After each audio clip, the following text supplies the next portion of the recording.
This news program is proudly brought to you by Smart Start Breakfast Biscuits and Now Biscuits.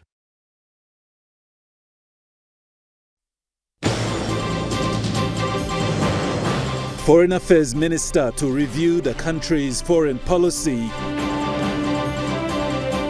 NEC presented the Chief Secretary Bill in Parliament today. And said John Pundari challenged by Samson Panapen in the Court of Disputed Returns. Good evening. This is National EMTV News. I'm Godwin Eki. Thank you for joining us. SIPC Governor Alan Bird has asked the Foreign Affairs Minister Justin Tachenko to review the country's foreign policy and present it on the floor of Parliament. Governor Bird said Papua New Guinea has now engaged with different countries and therefore it is important for the foreign policy to be reviewed. Governor Bird asked Minister Tachenko to clarify to the House whether the work on reviving the foreign policy has started. If there is a foreign policy being developed, could the good minister inform the House as to when we would expect to see it presented on the floor? And also more broadly, if the good minister could inform the House of what the proposed objectives of this foreign policy may look like. In response, Minister Tachenko said the last review of the foreign policy was done back in 2017.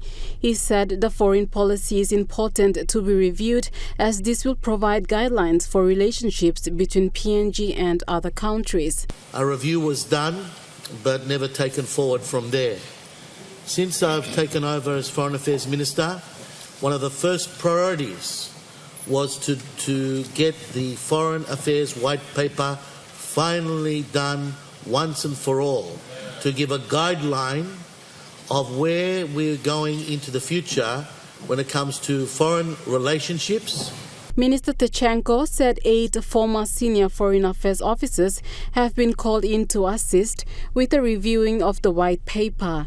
He said Australia has also provided assistance on this. We've also got assistance from the Australian government, who will allocate from Canberra one of their senior foreign affairs policy directors to guide only and assist in coordinating the final outcomes of our paper.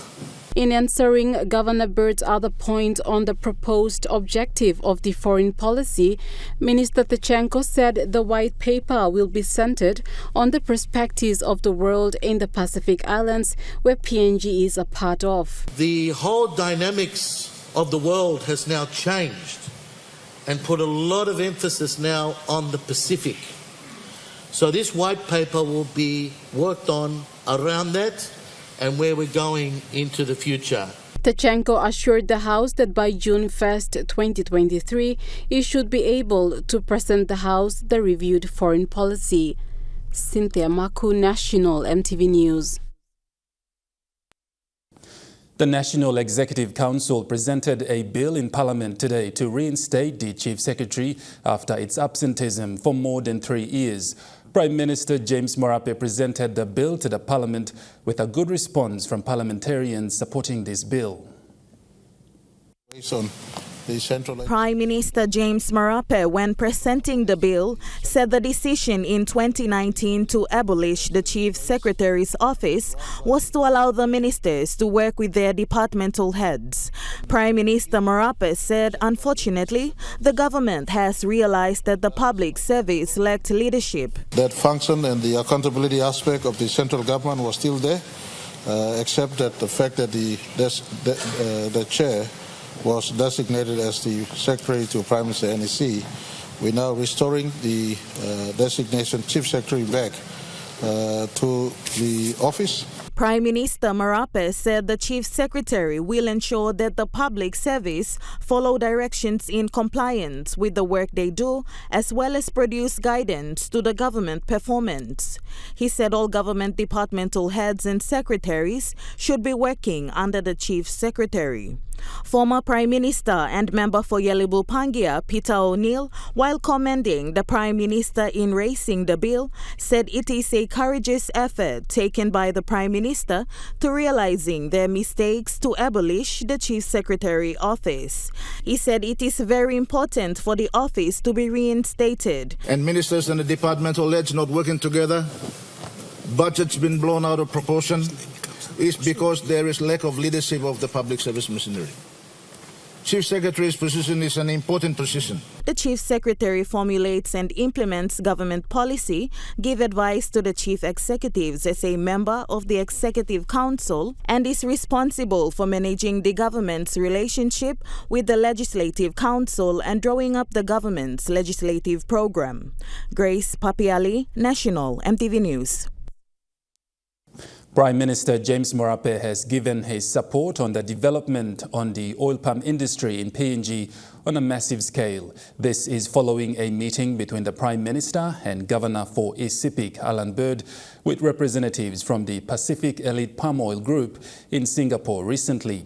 The company currently runs an oil palm project in East Sepik and wants to venture to other provinces with the aim to be a good game changer for the whole country.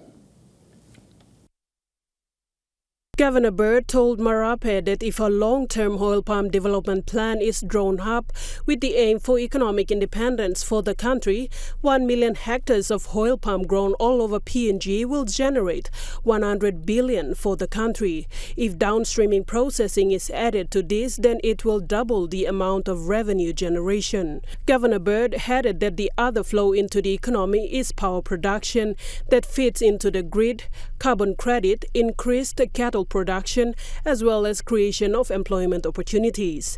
He said palm oil can bring in many opportunities like the greenhouse energy that can be generated from the waste. He added that if 33 of such operations take place in the country, it will create employment for 100,000 people. Governor Bird also highlighted to the Prime Minister that bio-oil can be created from oil palm. Thus, it can save the country from the external economic impact. Prime Minister Marape welcomed the proposal and invited the team to Port Moresby to run the investment figures past the super funds and Kumul Consolidate Holdings. Sharon Engnui, National EMTV News. Tougher penalties will be applied to alcohol consumers who are engaged in negative behavior when under the influence of alcohol. This statement was made by Prime Minister James Marape in response to the Governor for Western Highlands, Wairapa, in Parliament today when it comes to problems occurring in society as a result of alcohol consumption. Governor for Western Islands Province, Wairapa, highlighted that alcohol-related violence has been prevalent in many parts of the country and urged the government to intervene with solutions to address the matter. Because of the law and order problem in Papua New Guinea, that law and order problem faced in this country, I don't see that the government has got money and resources to address the law and order which is faced by this country now. Prime Minister Marape in response outlined that they will increase the penalties for alcohol consumers that tend to misbehave when under the influence of alcohol. So maybe you will look at the other one, controlling all users of beer. Putting penalty, higher penalty, longer line, drink beer, but causing problem one time. Maybe it's an approach you may make him. There was a parliamentary committee being set up for alcohol-related problem. You may, as a bipartisan, you should bring in this committee come back. Now you will look, give him FEMA. Direction of Parliament, one immediately make him alcohol-related problems in our country. Prime Minister Marape is also urging provincial governments to exercise their existing powers to control the consumption of alcohol in their respective provinces. Well, governors, through this question, you long province law, you got power long making law in relation to alcohol control long province law. Power stop finish. Utilizing the power, especially restricting unnecessary drink all over the place. Proper club, proper time long all operate. Now police, maybe Prime Minister or Minister of Police in the need talking vocally. Man drink alcohol and run long street, you pick him up and lock him to shelters. The Prime Minister also adds that penalties will be increased to illicit drug users as a means to address issues and problems associated with it. Sharon Engnui, National EMTV News. An election petition filed against the member for Kompiam Ambum, said John Pundari, and the Electoral Commissioner has been challenged yesterday in the Court of Disputed Returns at the Waigani National Court. Petitioner Samson Panapen's election petition will return next week Tuesday, the 29th of November, for the court's ruling on the motion. The hour granted by Justice Joseph Yagi in the National Court saw a wave of discussions presented by attorneys representing the petitioner Samson Panapen and two respondents, member for Kompiam Ambum Sir John Pundari and the Electoral Commission on election petition number 14 of 2022. The petitioner Samson Panapen has requested a court for an extension for the date of pretrial conference. His lawyer argued that the Electoral Commission is yet to provide them the Form 66A and B to identify how scrutiny was conducted. As he claimed, there were allegations on the change in tally, scrutiny being chased out by police, and about 8 boxes were not counted. In defense, Pundari's lawyer argued that it is unnecessary for the petitioner to obtain a Form 66A and B, as Pundari was declared as member for the electorate on the first count and not on elimination process. Meanwhile, the lawyer representing the Electoral Commission said a notice requesting the forms was not served to her, although it has been confirmed by Samson's lawyer that it was served. Justice Yagi, after presiding over the matter, said the ruling on motion or the decision on the matter will be made next week, Tuesday, the 29th of November, 2022. Grace Papiali, National EMTV News. National EMTV News continues after the break. Stay with us.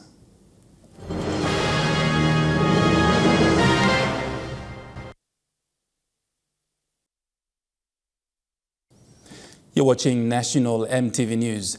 The Wafi Golpu mine plan of the proposal of the deep-sea tailing placement is highlighted as the most inhumane act in the world by national experts and other non-government organizations.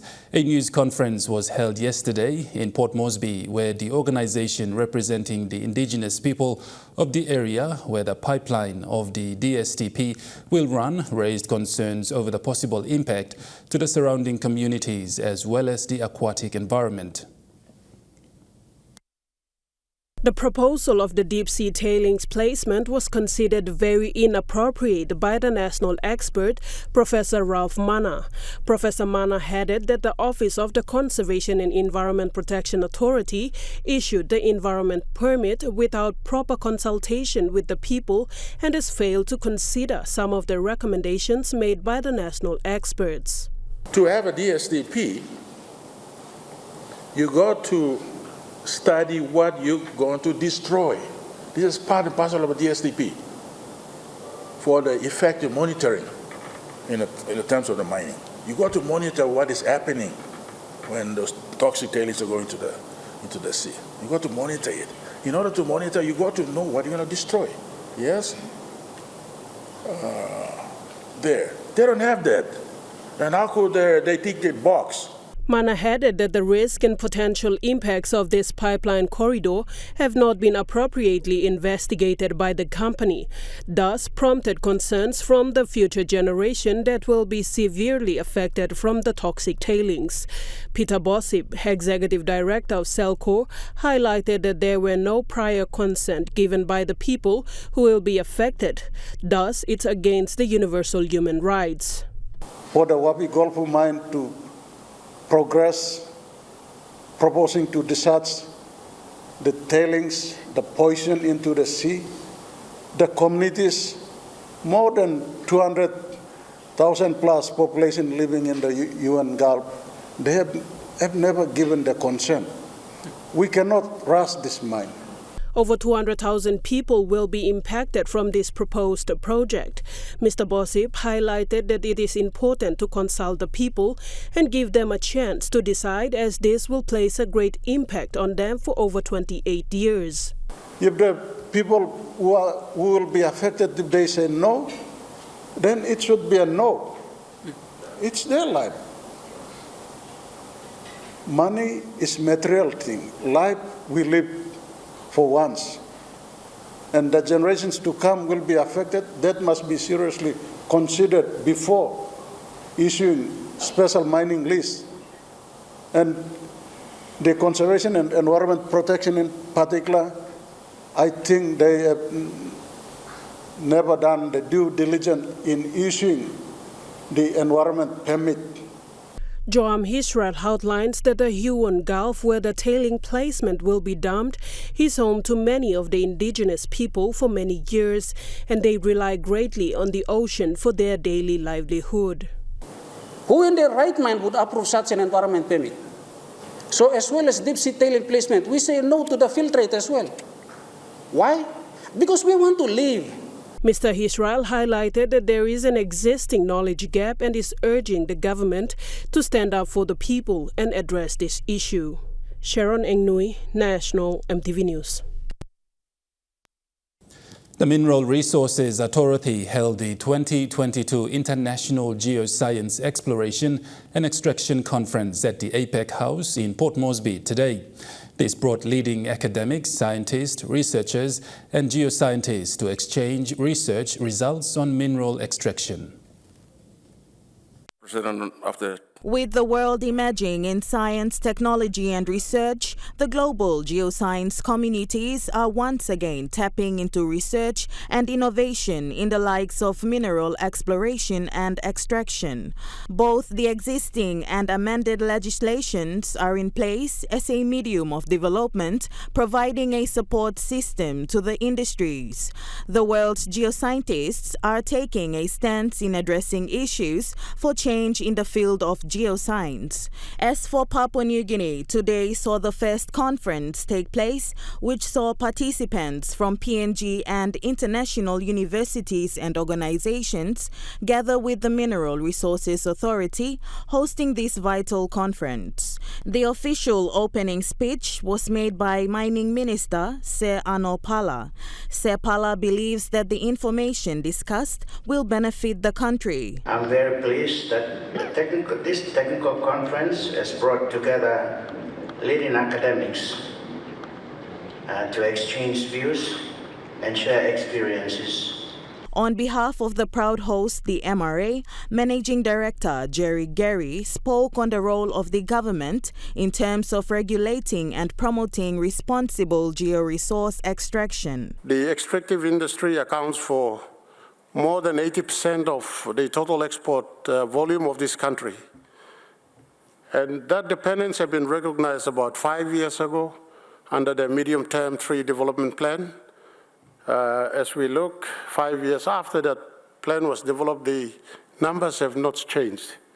The country still relies heavily on non-renewable sector, that is oil and gas and the minerals. Representing the gold sponsor of the event, K92 Mining Limited Vice President for External Affairs, Philip Samar, shed light on resource extraction from the industry perspective. What I need to share this morning, there is a need for stakeholders to revisit our various geoscience partnerships. This Geoscience Exploration and Extraction Conference was formerly known as the Geology and Exploration Conference and was last held in PNG in 1991. Grace Papiali, National EMTV News. 2 more weeks are left for all high school and elementary schools in the country before closing of the 2022 academic year next month, and some teachers are expected to travel to their respective home provinces for their annual leave. The national executive members of the PNG Teachers Association in Port Moresby are urging the provincial government and education division for respective provinces to sort out leave entitlements for teachers. Each year, some teachers serving throughout the country do not travel to their home provinces due to leave fare issues. However, the PNG Teachers Association has noted this issue and is encouraging education authorities of respective provinces to look into this problem. According to the PNGTA, the Teachers Service Commission Section 130 is the Act of Parliament stating teachers receive their leave entitlements after 2 years of serving. I was able to speak with the President and Vice President of PNGTA regarding this matter, and here is what they had to say. Each education advisors, they have to see the condition in their province. So government provides leave first, then provincial government adds some in, then they have a leave committee. So our PNG, that's a very concerned that Section 31, suppose you know pay him this leave first, all PNG are now ready to take them to court. The teacher gives all the particulars to the administration of each province. They calculate the amount of money that goes to their place of origin. They stay there for 6 weeks, they come back. If one province doesn't pay leave fares or leave entitlement, recreational leave entitlement to the teachers, that's where we come in. We're going to bring them to court and we're going to make sure that the province is accountable for that. That's what we're going to do. There's no ifs, no buts about it. It's non-negotiable, like I said. They say this issue must be addressed so that teachers can be able to travel to their respective destinations within the country for their leave. Jim John, National EMTV News. The University of Papua New Guinea will continue to partner with Japan International Cooperation Agency, or JICA, for Japanese studies. JICA and UPNG signed a Memorandum of Understanding today for Japanese studies in PNG. In Papua New Guinea and Pacific region, UPNG is the first recipient of this program. This program is aiming to equip students to learn the experiences of Japan, and that skills and knowledge learned can be brought to Papua New Guinea to develop this country. Speaking at the signing ceremony, UPNG's Vice Chancellor, Professor Frank Griffin, says academic research can be done in both countries so that academics, students and researchers can study. We're very delighted. We're very delighted to be taking part in this formalization process because it now gives all the schools within the university that opportunity to now open dialogue and look at their own capacity building processes where we can engage with our Japanese colleagues in Japan, and likewise our Japanese colleagues in Japan can also engage with us here at the University of Papua New Guinea in Port Moresby.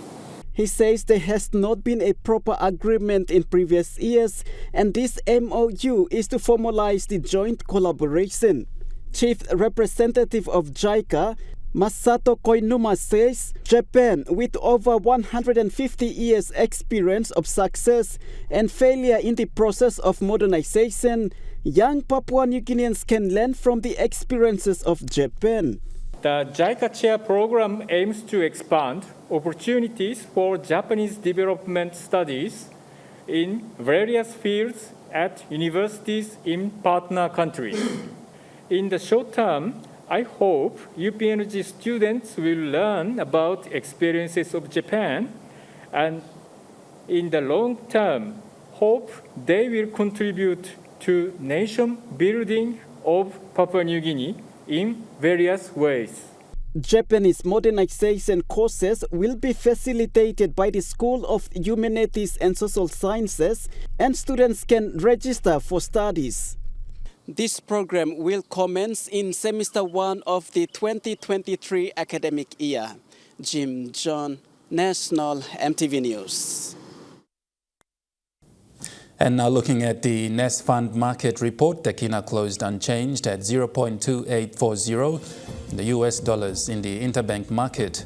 At Bank South Pacific, your Kina was buying 0.2765 US dollars, 0.4132 Australian dollars, 0.2611 euro, 38.65 Japanese yen.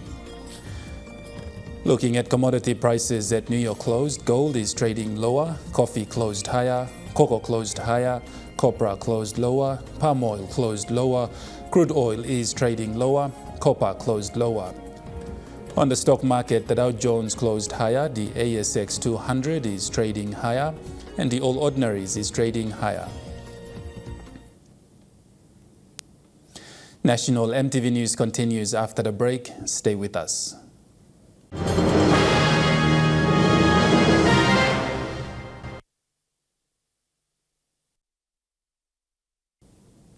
Welcome back to National EMTV News. The Daru General Hospital in Southfly District of Western Province needs improvements on its facilities. Health workers there say lack of proper medical equipment and hospital facilities has been affected by clinical services lacking in Daru. The hospital is in dire need of proper lighting in the operating theatre to conduct surgeries. It's the same light as another side is that one. The lighting system has not been working for a decade to date, which is slowing down the operation in the theatre room. Health workers in Daru told EMTV News recently that manpower has also been a major problem to cater for the increasing number of patients. Currently, over 200 patients are treated at the hospital on a daily basis. These ongoing problems can be reduced if proper coordination is maintained at the Western Provincial Government, including the hospital management levels. Despite these challenges, the health workers have been doing their best to ensure patients are treated at the hospital. Attempts made to get comments from the Western Provincial Health Authority were unsuccessful. Jim John, National EMTV News. The annual program focused on a global campaign to end all forms of violence, also known in PNG as 20 Days of Human Rights Activism, was launched on Monday at a sub-national level, with Enga Province being the host for the first time. In front of respective representatives of state agencies, development partners, NGOs, provincial stakeholders, and the people of Enga, the Minister for Youth, Religion and Community Development, Jason Peter, officially launched the activism campaign and spoke on the significance of respecting individuals' rights. He said every Papua New Guinean man, woman, boy, girl, elderly, or a person living with disability has the right to a life free of violence. This is a fundamental right recognized in international human rights instruments and the national constitution. Everyone is obligated to respect the rights of others and promote a community free of violence and oppression. He also acknowledged the achievements and the enormous contributions of all the key stakeholders, development partners and other state agencies to raise awareness and commit to ending gender-based violence and other forms of violence around the country. In thanking the participants, Deputy Governor for Enga Province, Jerry Paul Philip, acknowledged the Minister and the Department Secretary, Mr. Jerry Ubase, for choosing the province to be the host of this significant program. Like other development partners, UN Women's Deputy Country Representative acknowledged the government for prioritizing issues relating to gender-based violence and other human rights violations. She pledged to continue to work in partnership with the government in ending all forms of violence in the country. The national theme for this year is From Safe Homes to a Safe PNG, Unite for Peace and Human Rights. The other lead-up activities coincide with the 20 days activism, include consultation workshop on the 22nd of November, Men's Forum on the 24th of November, International Day for Elimination on Violence Against Women on the 25th of November, and the International Day on the Persons Living with Disability on the 2nd of December. Esther Gane, National EMTV News. Provincial stakeholders from the Highlands provinces have turned up in numbers at the Mayam Hotel in Enga Province to discuss and share concerns on gender-based violence and other human rights issues. Following the official launching on the 20 days of human rights activism on Monday at Wabeg Primary School, the Department for Community Development and Religion, in partnership with the Enga Provincial Government, UNDP, UN Women, Australian High Commission, CIMC, and National Fisheries Authority, is conducting a GBV consultation workshop as programmed under the 20 Days of Human Rights Activism campaign. Enga Acting Provincial Administrator Sandis Chaka, on behalf of the Enga Provincial Government, has said his gratitude to the department for giving prominence to Enga. He made commitments to work in partnership with the National Department and other reliable partner agencies to domesticate the activism program in his province. Deputy Secretary responsible for Community Development Division, Warren Marape, termed the workshop as Yumi's Story One Time, which is to share indigenous stories that will result in strengthening systems and services to prevent and respond to GBV and sorcery accusation-related violence. He said that addressing human rights issues is everyone's business, which needs holistic partnership in ending all forms of violence. The participants, made up of GBV survivors and persons with special needs, have openly raised their concerns and views on human rights issues.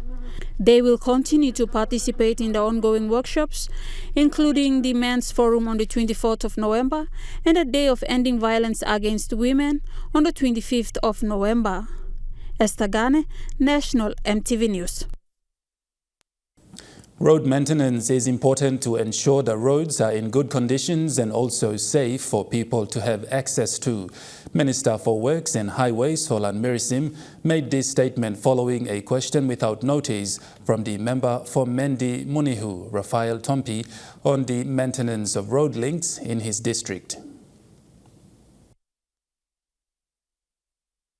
MP Tonpi raised concerns over the conditions of the 3 road links that connects 3 provinces to southern islands that need prompt maintenance, and questioned the Works Department over the delay to the completion of the Erie-Lai Road. Reason why Mr. Nablo asking one question, maintenance part of it, the upkeep. Plenty time, they got some Rodi Brook, landslide the Karmawim Road, Bridge Pundan, plenty grassy grow, all drainage, all good black walkway. You mean spending money in a walking logan. Low maintenance part, na upkeep part logan, and me looking, all right. Me man was a sleep here up this place na me no looking one maintenance come up.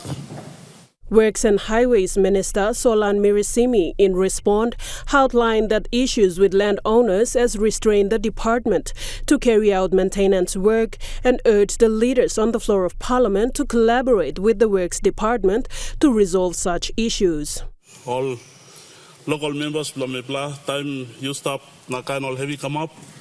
All people you need in this roads very important in all one black that's all, the entire district or the province. So local member, you make him way play or make sure talk learn on us too. So that no can stop him.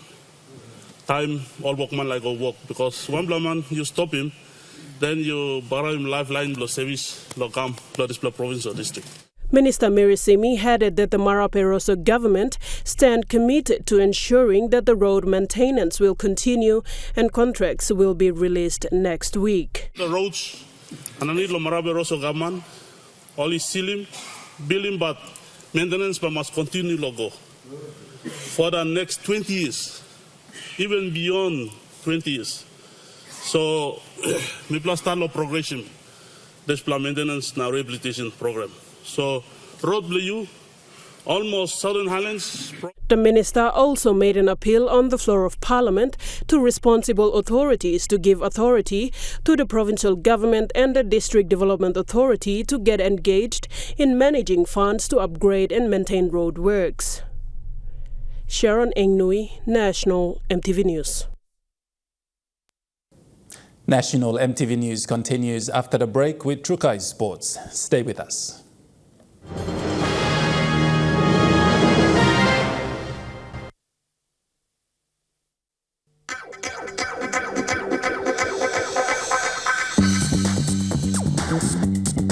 Trukai Sports.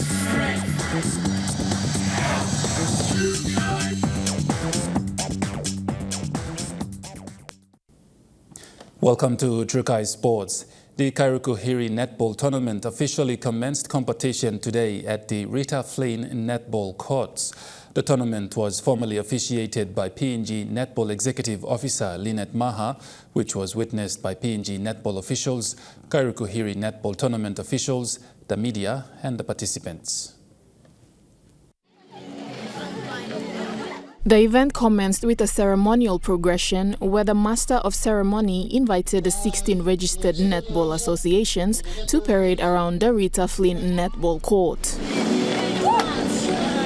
PNG Netball Executive Officer Lynette Maha, during her speech, urged all 16 registered associations to play with respect to proper netball code of ethics and sportsmanship.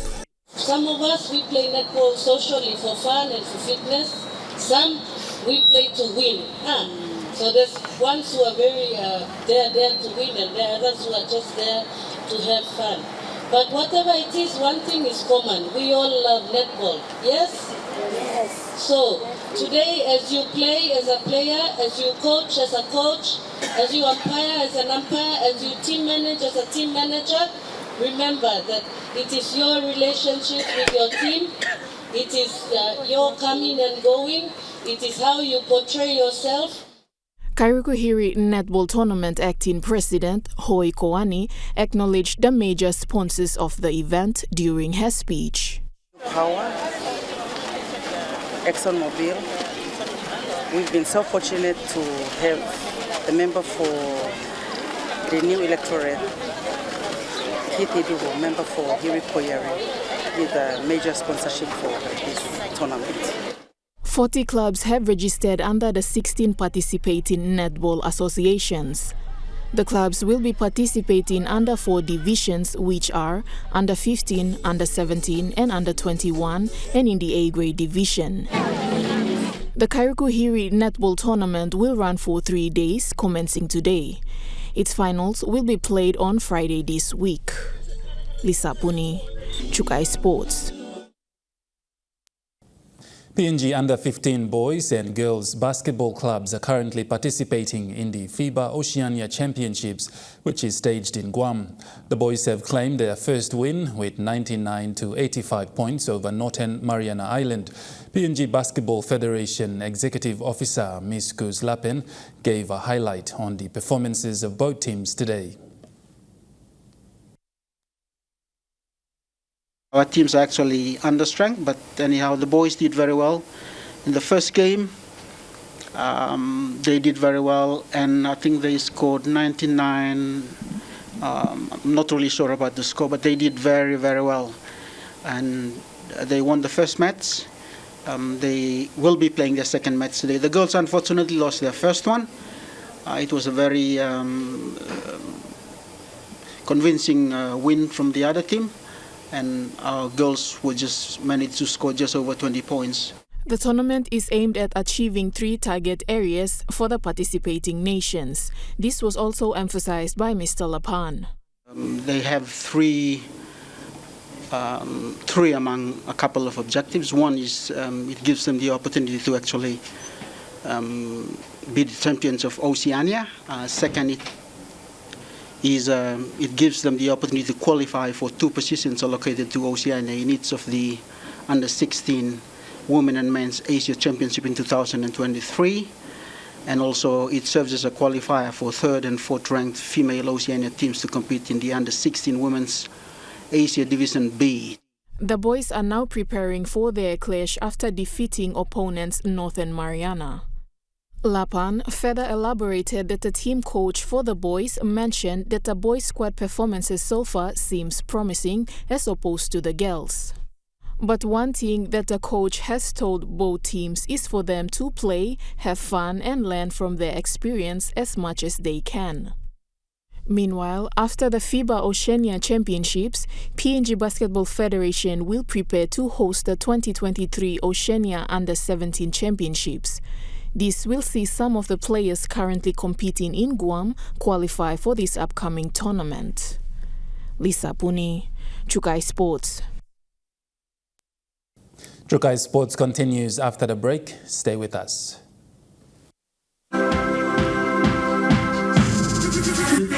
Chukai Sports.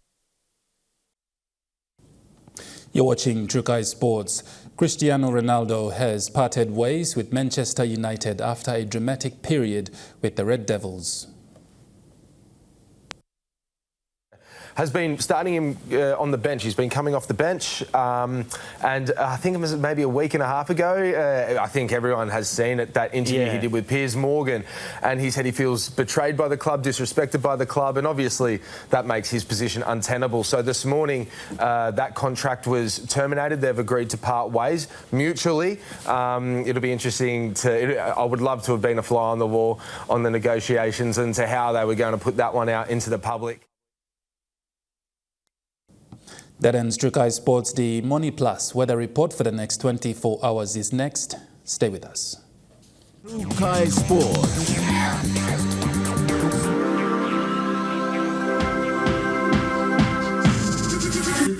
Chukai Sports. This weather update is proudly brought to you by Money Plus. With you always. Weather forecast for the next 24 hours. Southern region, Port Moresby mostly fine, Popondetta partly cloudy.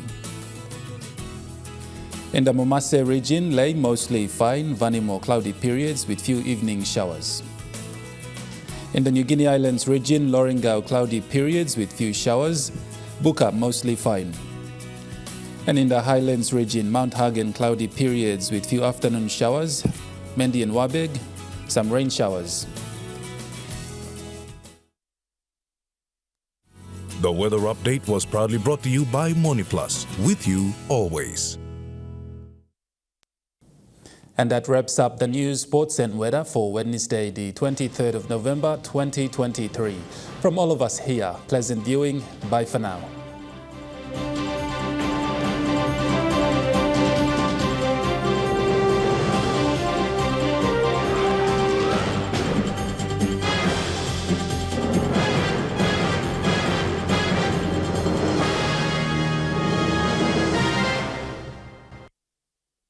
This news program was proudly brought to you by Smart Start Breakfast Biscuits and Gold Nuggets.